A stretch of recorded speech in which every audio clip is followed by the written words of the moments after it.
All right, we're gonna keep this show going. Our next comedian coming to the stage, Courtney Bickert.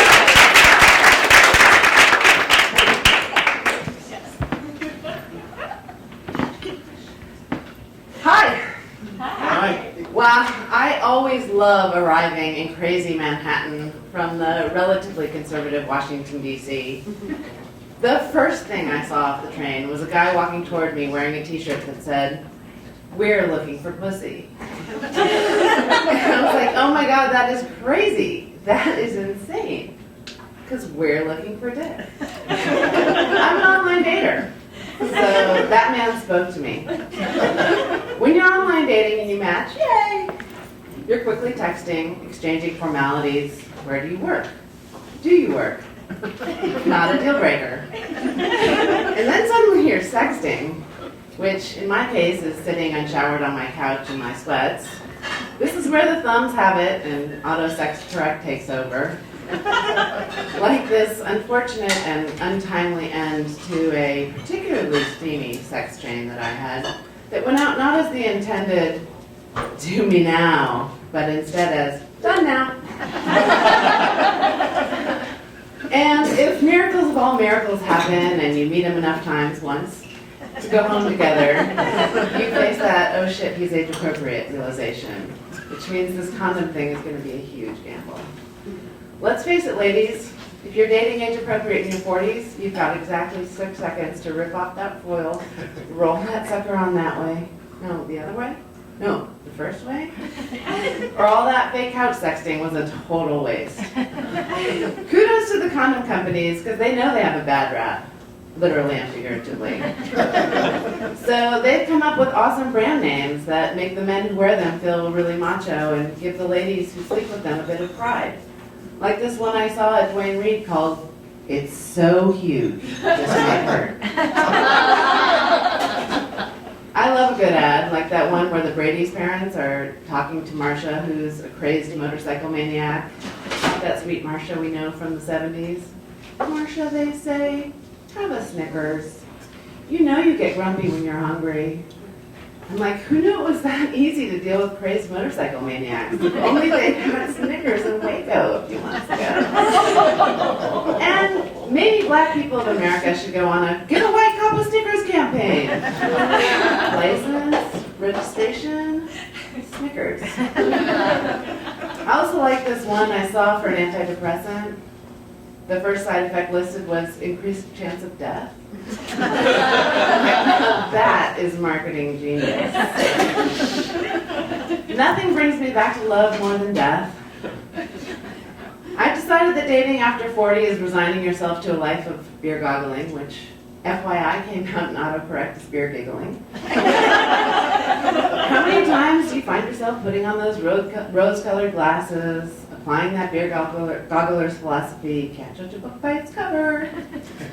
His hair is disgustingly greasy and really unkempt. He's a genius. He's too busy thinking to worry about hygiene. Or, well, where you been at is shitty grammar.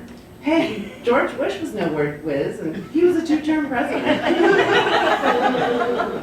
Sadly for me, the bloom is not yet off my rose-colored glasses. On a recent date, I got, "So sorry, can't get together this week. I absolutely have to return my library books." Goggles on. I was like, what an upstanding citizen. The platitude I hate most from coupled people is, "It will happen when you least expect it." In trying to up my odds, I've been thinking, what is it that I really do least expect it? When I take a pee, I don't expect it to happen. The fact is, I'm 40 plus bad dates, 100 torso photos, enough bling to sink the armada, and guys wearing wife beater shirts that should say, "We're looking for my tooth." Not expecting anything. And while we're on the profile photos, that single selfie in your bathroom mirror just screams, "I don't have any friends to take my picture." And I only have one mirror. And those cubicle photos, they shout, "And I'm employed to boot." And my mind goes immediately to cha-ching, double income. And here are a few idioms that I think are important for us single ladies to think about. Don't beat around the bush. Great advice for your next suitor. Go gently and into. Hit the nail on the head. Terrible advice. Ladies, if you're only using fingers, no nails. And don't put all your eggs in one basket. Important advice. If you're over 40 and hoping to turn those suckers into kids, harvest them at lots of clinics. I'm in total denial about aging. Last year, my eye doctor told me I needed bifocals. I was like, no, I don't. Yes, you do. No, don't. But you do. No. So I rejected the bifocals and spent a year doing this with my iPhone. And my younger staffers took great joy taking surreptitious photos of me doing this and texting them to me and saying, "This does not make you look younger.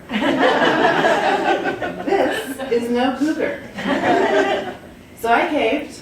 I now have this new contact situation. One lens is for reading, the other for seeing far. This is super sexy at a date. I wink weirdly with one eye to read the menu, and the other to look longingly at my date. I know what I want, and you know something. I guess there's no defying aging, so I figure, fuck it, I'll just get that boob job and be a weird one-eyed cougar. I'm Courtney Bickert.